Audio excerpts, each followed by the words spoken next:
네, 4.7 재보궐선거 사전투표 누적 투표율은 현재까지 지난 2018년 지방선거를 상회하는 수준으로 나타나고 있습니다. 여야 후보는 선거운동 마지막 주말을 맞아 유세 총력전에 나섰는데요. 두 분과 관련 내용 짚어보겠습니다. 유용화 한국외대 초빙 교수, 이도화 전 국회의원 자리하셨습니다. 어서 오세요. 네, 안녕하세요. 안녕하세요. 네, 4.7 재보궐선거 사전투표 어느덧 오늘이 또 마지막이고 2시간도 채 남지 않은 상황입니다. 현재 누적 투표율을 보면 지난 지방선거 때보다는 더 높은 사전투표율을 기록하고 있는데요. 여야가 각자 따지는 유불리에 대한 질문을 드리기에 앞서서 사전투표율이 과거보다 많이 높아진 건 사실입니다. 이게 의미하는 바가 있을 것 같아서요. 어떻게 좀 첫 해석할 수 번째로는 있을까요? 이제 그 선거 문화가 그러니까 그 유권자들의 편의성에 상당히 좋게 된 거죠. 사전 투표라는 것은. 예. 그러니까 투표 당일날 안 가도 되고 그 전에 이제 편할 때 가서 가까운 곳에 가서 주민등록증만 있으면은 가서 할 수 있기 때문에 이 선거 편의성을 이제 국가에서 제공하니까 선거 문화가 달라지니까 좀 훨씬 더 먼저 투표하는 이런 문화적 측면도 전 첫 번째로 있다고 생각이 들고요. 물론 이번 선거 때 정해진 건 아니죠. 그 전부터였지만. 두 번째로는 아무래도 이제 지금 20%가 넘겠어요. 그죠?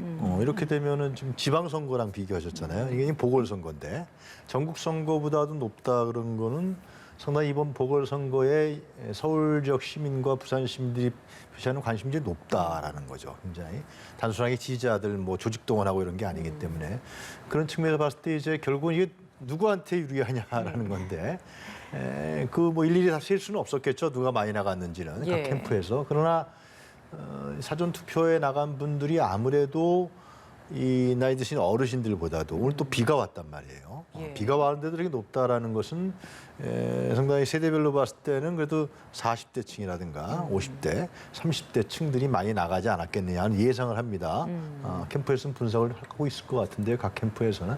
그런 거로 봤을 때는 민주당이 전번에 이제 선거 여론조사 공표 전에는 한 20%, 15% 차이 났었는데 그거보다는 줄어들 확률 아니면은 뒤집을 수 있는 확률도 있는 거라는 기대감을 갖게 하는 투표율이라고 보여집니다. 예. 그러니까 뭐냐면 민주당 지지자들이 많이 안 나간다 본 선거에 아니 투표에. 근데 사전 투표에서 이렇게 많이 나갔다라는 거는 실제로 결집하는 거 아니냐.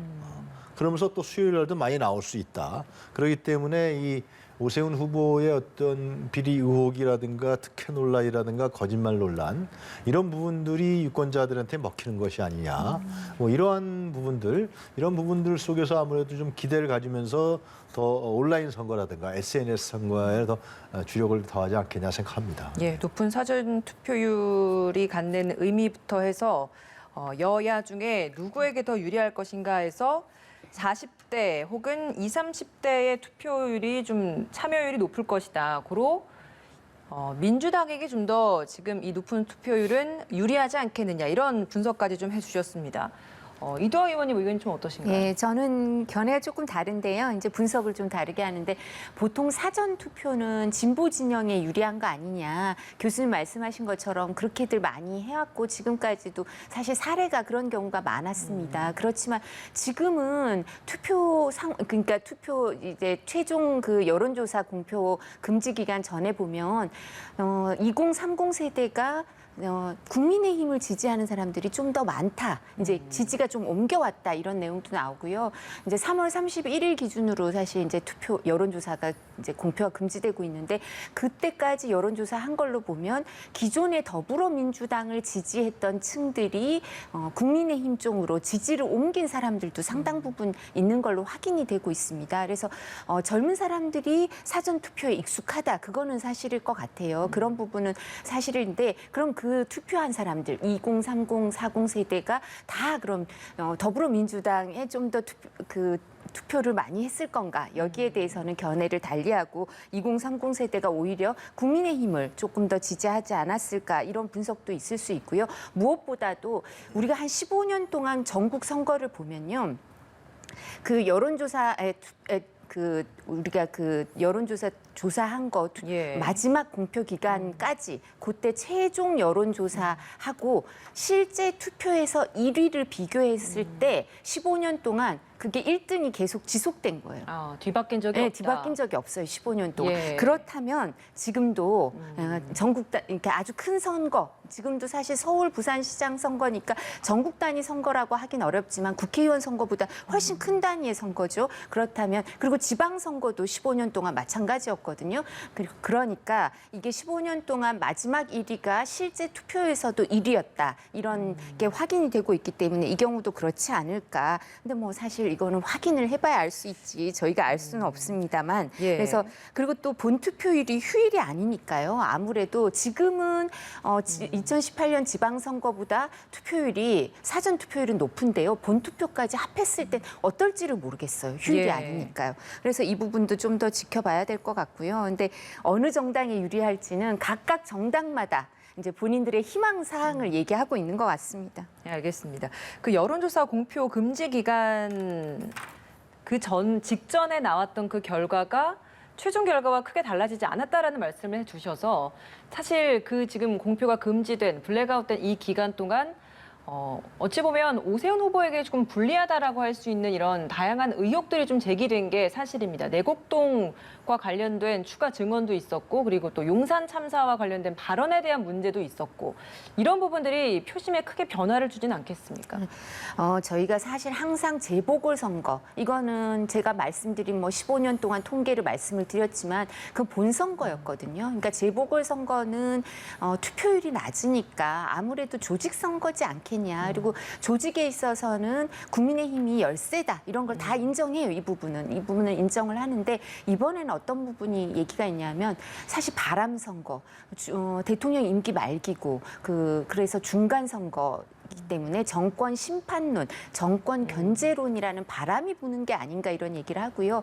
조직 선거도 명분이 있어야 조직이 뒷받침을 하거든요. 근데 별로 이 프레임이 뭔지가 명확하지 않아요. 근데 지금 앵커께서 말씀하신 것처럼 기억나는 게 뭡니까? 여당에서 이 선거는 어떤 선거다. 뭐 대통령을 지키기 위한 선거다. 정책의 연속성을 위한 선거다. 뭐 이런 얘기가 없어요. 그냥 기억나는 건 지금 말씀하셨잖아요. 의혹 제기 이거밖에 없어요. 뭐 서울하고 부산 1일 1 의혹 이렇게 얘기하니까 국민의힘에서 그러면 여당은 1일 1 내로남불이다 이렇게 얘기가 나옵니다. 그러니까 이게 뭐 경쟁을 하는 거예요 서로. 그러니까 이 부분 그리고 의혹이라고 얘기를 하셨지만 그 내곡동 관련해서 제가 지난번에도 말씀드렸지만 한명숙 전 총리랑 2010년 지방선거 때도 나왔던 얘기여서요. 그와 관련해서 오세훈 후보가 자신의 지위를 이용해서 권한을 남용해서 사적인 이익을 추구했다 이런 게 있었으면 10년 박원순 전 시장 그 시정 때 내지는 문재인 정부 4년 동안 물증이 나왔을 거예요. 그래서 지금 벌써 갖고 와서 흔드셨어야 될 텐데 네. 명확한 증거가 없으니까 의혹에 불과하니까 저는 이렇게 바람이 불 때 정권 견제론 이런 게 작동할 때 명확한 물증이 있는 것도 아니고 의혹 제기 10년 전에 했던 거를 계속하고 있는 11년 전에 했던 거죠. 얼마나 영향을 받을까. 실제 그러려면 좀 더 여당에서 명확한 걸 갖고 나왔어야 하지 않나 싶습니다. 정권 심판에 바람이 불고 있다. 고로 큰 기간 동안 바뀌지 않을 것이다라고 하셨는데 사실 박영선 후보는 뭐 새바람이 불고 있다 또 이런 또 바람 이야기를 하지 않았습니까? 그리고 좀 그 희한한 일이 오세훈 후보가 선거할 때마다 여론조사상에서는 오세훈 후보가 항상 앞섰는데 결과는 뒤집어졌던 사례가 굉장히 많아요. 지난 총선에서 고민정 후보하고도 오세훈 후보가 앞섰었고요. 그리고 그 전에 지금 정세균 총리 종로에서 선거에서도 그 당시는 15%가 20% 여론조사 앞섰는데 결과는 정세균 총리가 15%인가 앞섰던 케이스가 있고요. 그때 그 전에 한명숙 총리하고 했을 때도 상당히 앞섰는데 이게 격차가 아주 근소하게 이긴 사례가 있고요. 그리고 이 여론이라는 것은 그 당시의 상태를 얘기하는 거거든요. 그러니까 여론조사는 그 당시의 상태를 얘기하는 것이고, 그리고 여론조사는 이제 응답을 하기 때문에 이 샤이 보수, 샤이 진보 얘기하잖아요. 그러니까 우리 후보가 이길 것 같지 않으면 잘 응답을 안 하는 측면.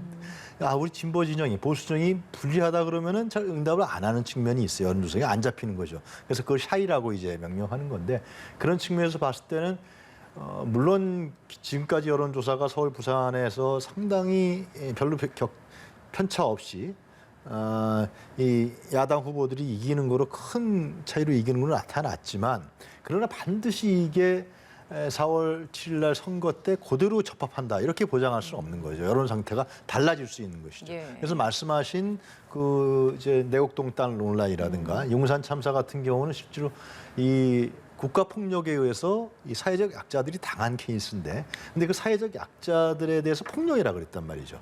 그 사람들이 봤을 때는 끔찍한 거 아니냐. 오세훈 후보가 또 시장이 된다 그러면은 뭐 이런 생각을 할 수가 있는 것이고, 내곡동 땅 논란도 계속해서 이제 나오는 얘기가 있는데 정직하지 않은 후보가 아니냐. 거짓말 논란에 휩싸인다 실제로. 그러면 왜 자꾸만 거짓말을 왜 하는 거냐.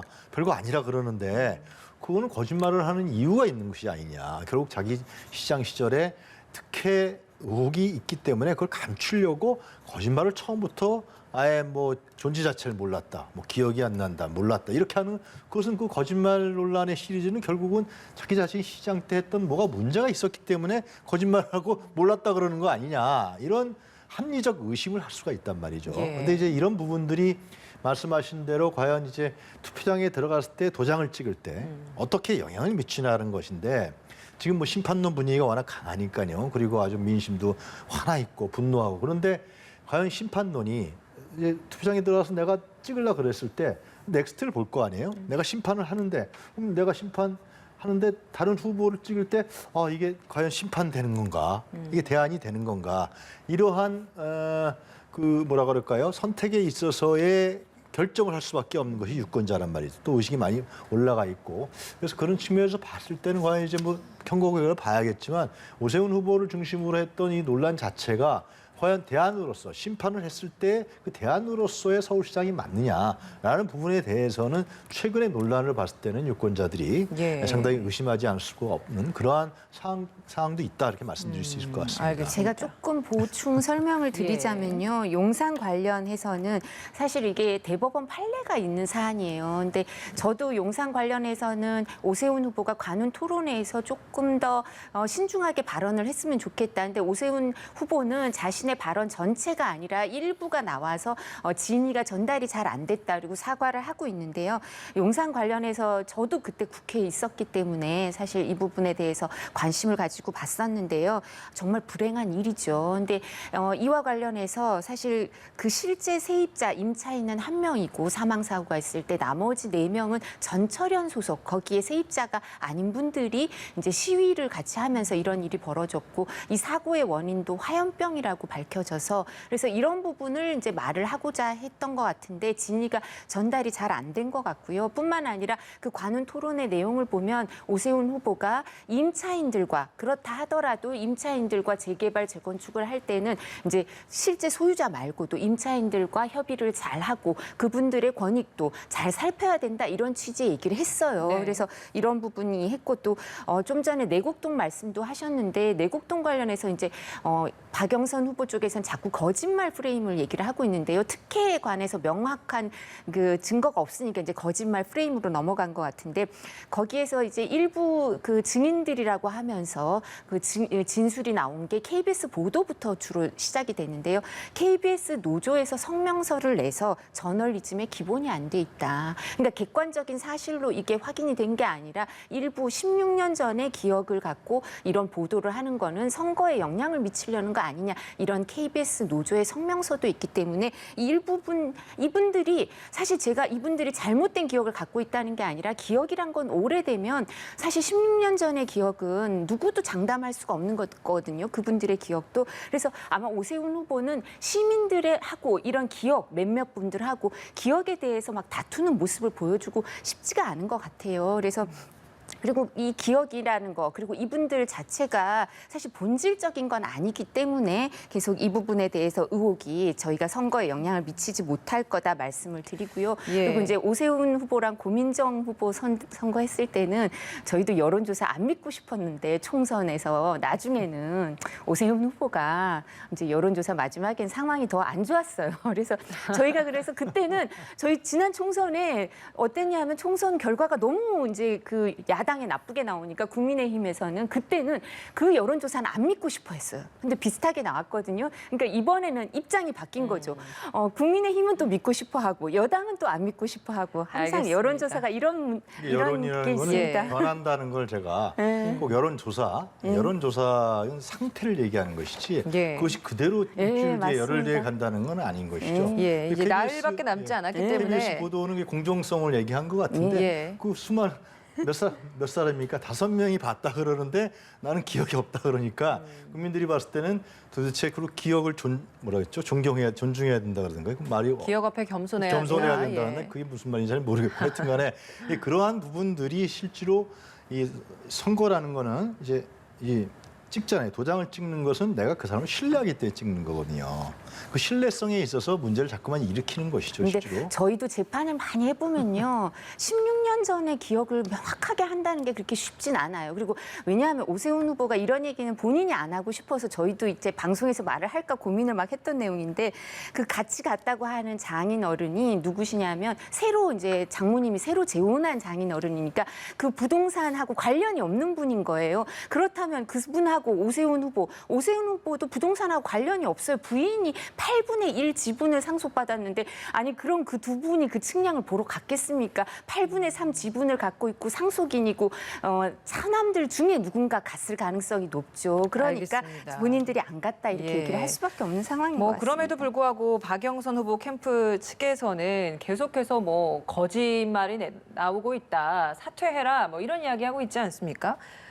그 전략기획본부장인 진성준 의원 같은 경우에는 사퇴해라, 그렇지 않으면 중대 결심을 할 수도 있다, 이런 언급을 하다 보니까 과연 중대 결심이 무엇이냐, 해석 굉장히 다양하게 나오거든요. 교수님 의견은 어떠십니까? 상당히 궁금한데요. 그것이 무슨 뭐 형사 고발을 하겠다 뭐 그런 얘기도 있는 것 같고 제 생각에는 물론 중대 결심이 뭔지 나와봐야 알겠지만 새로운 폭로 아니겠어요? 제 생각에 뭐 그런 것 같은데요. 그냥 애들로서 추측하면 오세훈 후보의 신상에 관한 무슨 폭로가 아니냐 뭐 그런 느낌도 들고 네, 뭐 예. 하여튼 네. 이 말씀하시죠. 예, 그런 느낌이 드는데 하여튼 중대 결심이 뭔지는 좀 두고 봐야 될 것 같은데요. 하여튼 이번 선거라는 게 이게 뭐 민주당은 이제 쫓아가는 입장이기 때문에 당연히 네거티브를 할 수밖에 없는 거예요. 모든 선거에서는 그런 거니까요. 근데 이제 결국은 이제 뭐 이제 이 사전 투표가 지난 다음에 이제 며칠 이제 남아 있는데 거기서 이제 누가 서울시정에 신뢰를 줄 수 있는 후보냐라는 부분으로 이제 넘어가는 단계로 갈 수도 있다. 그런 측면에서 봤을 때 이제 민주당에서는 인물론을 얘기하는 것이고 그러나 이 심판을 해야 된다. 문재인 정권이 심판하는 부분에서의 박영선이다. 뭐 김영춘이다. 뭐 이렇게 가고 있는 이 구도 싸움이 이제 볼만할 것 같습니다. 예, 네, 뭐 제가 박영선 후보 스스로가 물러나려고 하는 게 아니냐, 뭐 이런 이야기도 있었습니다만 사실 뭐 그 후에 진 의원이 페이스북에 올린 글을 보면 오 후보에게 엄중하게 책임을 물을 구상을 하고 있다, 뭐 이런 걸 보면 오 후보에게 어떤 뭔가의 새로운 무언가를 시도하려고 하는 거 아닌가, 이런 분석이 있어요. 어떻게 보십니까? 그래서 제가 오늘 그 당직자들, 민주당 당직자들한테 좀 여쭤봤거든요. 뭐 홍보소통위원장이나 네. 이런 분들한테 여쭤봤더니, 그러니까 법적인 결심, 뭐 법적인 고발을 하거나 이럴 결심이다 이렇게 얘기를 하시더라고요. 그래서 저희가 아니 시민단체랑 그다음 민주당에서 다 오세훈 후보랑 뭐 고소도 하고 고발도 하고 그랬어요. 근데 고소 고발이 돼 있는데 뭘 더 하시겠다는 거냐? 그럼 뭐 딴 게 또 있냐? 그러니까 딴 게 더 있는 것 같진 않다고 또 말씀을 하셔서 저희도 뭔지 파악이 안 되더라고요. 근데 뭐 중대한 결심을 할 게 있거나 중대한 내용이 있으면 사전 투표도 지금 진행이 거의 다 되고 있는데 그게 아주 국민들이 유권자가 꼭 알아야 할 내용이고 그렇다면 일찍 말씀을 하시는 게 유권자를 위한 도리가 아닐까요? 정말 그게 확실한 거라면. 그러니까 이런 말씀을 하시는 게 저는 박영선 후보랑 저도 의정 활동을 같이 한 기간도 있었는데요. 장점을 못 살리는 것 같아요. 본인의 비전이라든가 본인의 얘기를 하지를 못하고 지금 아까 제가 1일 1 내로남불이라고 말씀을 드렸습니다만 후보가 보이지 않고 뭐 정책의 실패, 그러니까 김상조 전 정책실장 부동산 정책까지 관할했던 분이 그런 꼼수를 썼다는 거. 그다음에 임대차 보호 관련 법안에 대해서 대표 발의자라고 해서 아이콘으로 여겨졌던 박주민 의원이 그런 꼼수를 썼다는 거. 이런 게 있으니까 그 집단에 대해서 여당 뭐 박영선 후보는 민주당 후보가 아닌가요? 요새는 더불어민주당 빼고 하니까 아예 당명 빼셨더라고요. 당명 빼셨지만 그 당원이 아닌 게 아니잖아요. 그 당의 후보예요. 근데 이 저희가 항상 투표를 하는 거는 후보를 보고 하는 것도 있지만 그 정당이라는 그 가치 집단을 보고 하는 건데 그 집단의 정책에 대해서 무슨 신뢰도가 있습니까? 그렇게 아이콘이라고 하는 사람들이 그렇게 꼼수를 부리고 있는데요. 그러니까 아까 우리 교수님이 그 정책의 후보에 대한 신뢰 얘기를 하셨는데 후보에 대한 신뢰도 마찬가지로 민주당이 훨씬 국민들한테 점수를 못 따고 있지 않을까 싶습니다. 알겠습니다. 부산 상황도 좀 질문을 드려볼게요. 뭐 막판까지 고소 고발전도 있고 굉장히 좀 어찌 보면 진흙탕 싸움이다 할 정도로 서로 이제 이런 공방들이 많이 오간 곳 중에 하나가 바로 이 부산이었던 것 같은데 오늘 사전투표 마지막 날에 여야 지도부가 모두 이제 부산으로 내려가서 총력전을 펼쳤습니다. 부산 판세 크게 뒤바뀌진 않을까요? 어떻게 전망하세요? 서울만큼의 가변성과 유동성은 부산 좀 안 보인다 이런 것이 이제 양 당의 판단인 것 같아요.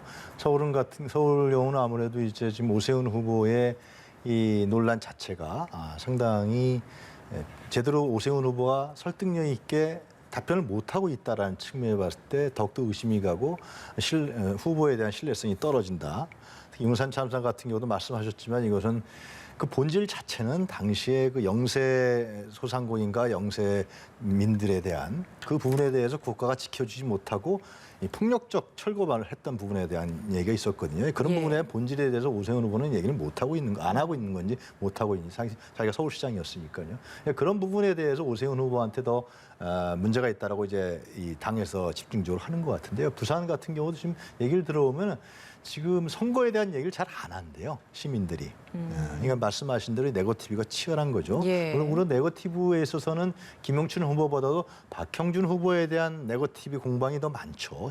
LCT 그 특혜 논란이라든가 박형준 후보가 국회 사무총장 했을 때 다른 업체라든가 어떤 인물에게 특혜를 준 것이 아니냐, 총장이 그것을 백업해 준 것이 아니냐, 뭐 이런 부분이 있는데 이런 부분들이 이제 부산 시민들 다 알겠죠. 아는데 과연 이제 그 판단이 아니겠습니까? 결국은 지금 부동산 정책에 대한 실패 문제 또 현 정권에서 보여줬던 뭐 여러 가지 뭐 사과와 반성을 했지만 독주성이라든가 내로남불이라든가 이런 부분에 대한 실망, 이 실망이 더 중요하느냐 이번 선거에서 아니면 그 후보가 갖고 있는 어떤 논란과 도덕적인 부분들 이런 부분들이 더 우리가 더 중요하느냐 이런 판단이 아마 제가 보기에는 며칠 남은 기간에 유권자들이 판단하지 않겠냐 생각합니다. 예, 저도 부산에 대해서 말씀을 드려야 될 텐데요.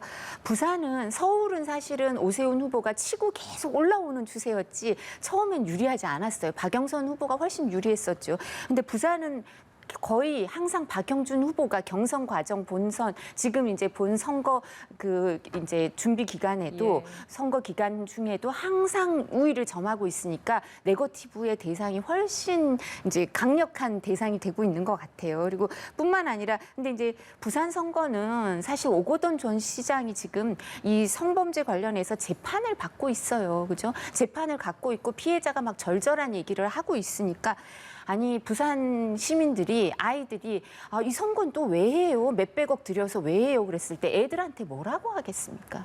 예? 말하기가 창피하잖아요. 오거돈 우리 그 직전 시장이 이렇게 해서 했다. 애들한테 말해줄 수 있겠습니까? 초등학생이나 유치원생들한테 설명을. 그러니까 뿐만 아니라 가덕도 공항 갖고 또 여러 가지 논란이 있었는데 지금 오거돈 전 시장 일가들이 아주 부유하신 집안인가 봐. 이 관련해서 이 근처에 땅을 뭐 어쩔 수 없이 갖고 계신다 그러는데 철강 사업하면 뭐 공장 부지나 이런 걸 가지고 있을 수밖에 없겠죠. 이 관련해서 많으니까 가덕도 얘기가 나오지도 못하고 있습니다. 지금. 흐름이 크게 바뀌지는 않을 것이다. 두 분 다 이렇게 비슷하게 좀 전망을 하시는 것 같습니다. 오늘 두 분 말씀 여기까지 듣겠습니다. 유용화 한국외대 초빙 교수, 이두화 전 국회의원이었습니다. 고맙습니다.